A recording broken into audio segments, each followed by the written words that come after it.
चुकी थी। अकेलेपन की वजह से अब मुझे भी किसी के साथ की ज़रूरत थी।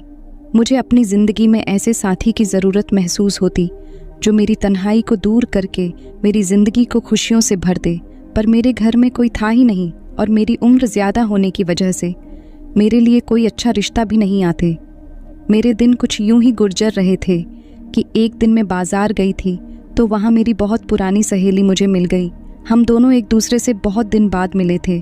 उसकी शादी हो चुकी थी और उसके बच्चे भी हो गए थे। उसने अचानक मेरी शादी के बारे में पूछा तो मैंने भी उसे सब कुछ बता दिया। बातों ही बातों में उसने मुझे बताया कि उसका एक भाई है जिसकी उम्र लगभग 28 साल के करीब हो गई है। उसकी शादी हुई थी पर उसकी पत्नी इसलिए उसे छोड़कर चली गई क्योंकि उसका भाई अपने पत्नी को औलाद की खुशी नहीं दे सकता था। मेरी सहेली के घर में पैसे रुपए की कोई कमी नहीं थी, बस एक कमी थी तो उसके भाई में कि वह औलाद पैदा नहीं कर सकता था। अभी वह मुझे यही सब बातें बता ही रही थी कि मेरे मुंह से अचानक निकाल गया कि तुम अपने भाई की शादी मुझे करवा दो और मैं तुमसे वादा करती हूँ कि कभी भी मैं तुम्हारे भाई को छोड़कर नहीं जाऊंगी और ना ही उन्हें किसी बात के लिए ताने दूंगी। मेरी बातें सुनकर मेरी दोस्त हैरान हो गई। उसने कहा, इतनी बड़ी सच्चाई जानते हुए भी कि मेरा भाई कभी बाप नहीं बन सकता, तब भी तुम मुझे शादी करने को तैयार हो। मैंने उससे कहा कि इस तरह अकेले जीने से तो अच्छा है कि मैं तुम्हारे भाई का सहारा बन जाऊं और वह मेरा सहारा बने। आखिर में कब तक अकेली रहूंगी? मेरा हाल तो ऐसा है कि अगर मैं मान जाऊं तो किसी को कानों कान खबर तक नहीं होगी। मेरी सहेली मेरा यह फैसला सुनकर तो बहुत खुश हुई क्योंकि उसके घर में किसी औरत की ज़रूरत थी। उसकी माँ बहुत पहले ही गुजर चुकी थी। उसका भाई अपने बूढ़े बाप के साथ रहता था। उसने कहा, ठीक है, यह बात अपने भाई से पूछकर बताऊंगी। वैसे तुम इस शादी को पक्का ही समझो क्योंकि मेरे भाई को तुम्हारे ही जैसे किसी साथी की ज़रूरत है। 1 से 2 दिन गुजरने के बाद मेरी सहेली मेरे घर आई और वह बहुत ही खुश थी। उसने कहा, भैया शादी के लिए तैयार है पर उनकी एक शर्त है। मैंने घबराकर पूछा कि शर्त क्या है? उसने कहा, बस यही कि उसका भाई यह चाहता है कि दुनिया को उसके नामर्द होने की बात कभी भी पता ना चले। मैंने कहा, बस इतनी सी बात, तुम और तुम्हारे भाई इस बात के लिए बेफिक्र रहो। मैं भला क्यों दुनिया को बताने जाऊंगी कि मेरा पति नामर्द है। अगले कुछ दिनों में मेरी और मुकेश की शादी बड़े धूमधाम से हुई। लोग तो यह देखकर हैरान थे कि एक अकेली लड़की का कैसे इतना अच्छा रिश्ता मिल गया। मैंने यह बात अपनी बहनों को भी नहीं बताई कि मेरा पति नामर्द है। मेरे पति का यह राज मेरे सीने में दफन होकर रह गया था। मैं दुल्हन बनकर मुकेश के घर गई तो यह देखकर हैरान थी कि मुकेश का घर तो एक आलीशान बंगला था। मैं अपनी शादी से बहुत खुश थी क्योंकि मैं तो सपने में भी नहीं सोच सकती थी इतने अच्छे घर में मेरी शादी होगी। मेरा कमरा बहुत अच्छे से सजाया गया था। सुहाग की स्टेज पर बैठी हुई मैं अपने पति मुकेश का इंतज़ार कर रही थी। जब मुकेश कमरे में आए तो उनके अंदर एक झिझक थी। शायद वह अपने अंदर की उसे कमी को लेकर परेशान थे, पर मैं एक मैच्योर औरत थी इसलिए मैंने ही पहल की और उनका हाथ पकड़कर उन्हें यकीन दिलाया कि यह बात कभी भी हमारे कमरे से बाहर नहीं जाएगी और ना ही मैं आपको इस बात के लिए कभी कुछ कहूँगी। मेरे इतना कुछ कहने और समझने के बाद मुकेश का चेहरा खिल उठा। उन्होंने मेरा हाथ चूमते हुए मेरे हाथों में तोहफे के रूप में अंगूठी पहनाई और कहने लगे कि तुम्हें देखकर लगता है कि अब मेरी ज़िंदगी में मुझे सब कुछ मिल गया है।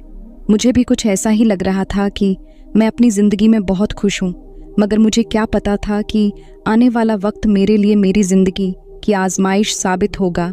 मैं और मुकेश अपनी ज़िंदगी में बहुत खुश थे। मुकेश ने मुझे इतना प्यार दिया कि मैं उनके साथ बहुत खुश थी। मुकेश ने मुझे अपनी पहले पत्नी के बारे में सब कुछ बताया। उन्होंने बताया कि जब काफ़ी दिनों तक उन्हें बच्चा पैदा नहीं हुआ तो डॉक्टर को दिखाया गया। डॉक्टर ने मुकेश में बहुत सी कमियां बताईं और जब ये बात मुकेश की पहले पत्नी को पता चली कि वह कभी बाप नहीं बन सकते तो वह उन्हें छोड़कर चली गई।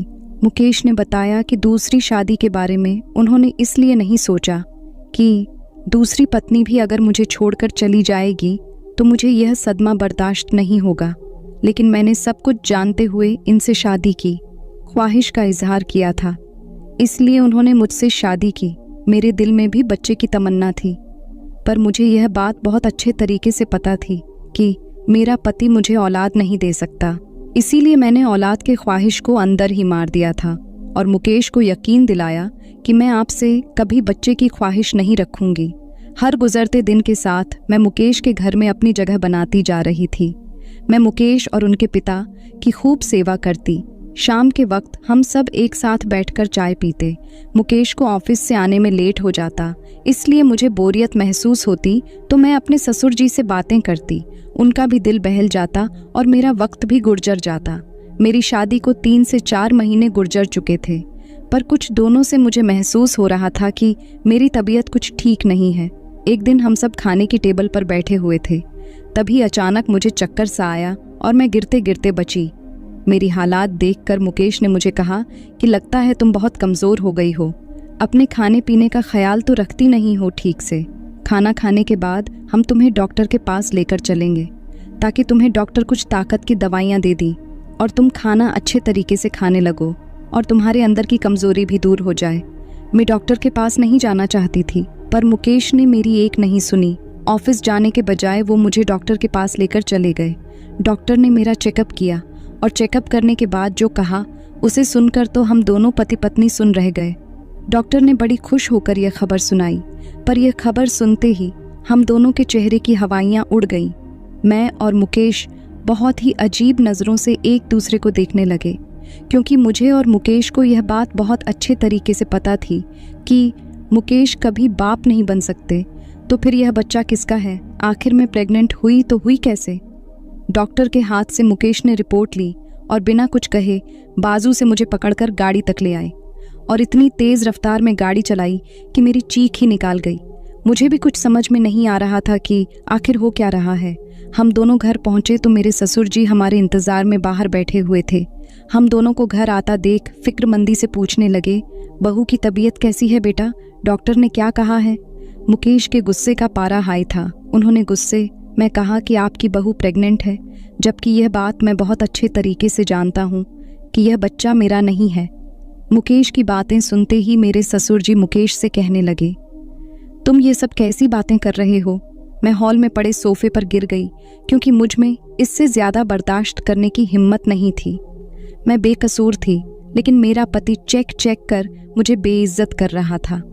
मुकेश की बात सुनकर मेरे ससुर जी गुस्से में कहने लगे, थोड़ा सोच समझ कर तो बात किया करो और इस तरह अपनी पत्नी पर इल्ज़ाम लगाने से पहले कुछ तो शर्म करो।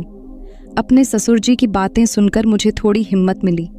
मैंने रोते हुए कहा कि मैं नहीं जानती कि यह बच्चा मेरे पेट में कैसे आया, लेकिन मैं इतना ज़रूर जानती हूँ कि आपके सिवा मेरी ज़िंदगी में कोई नहीं है।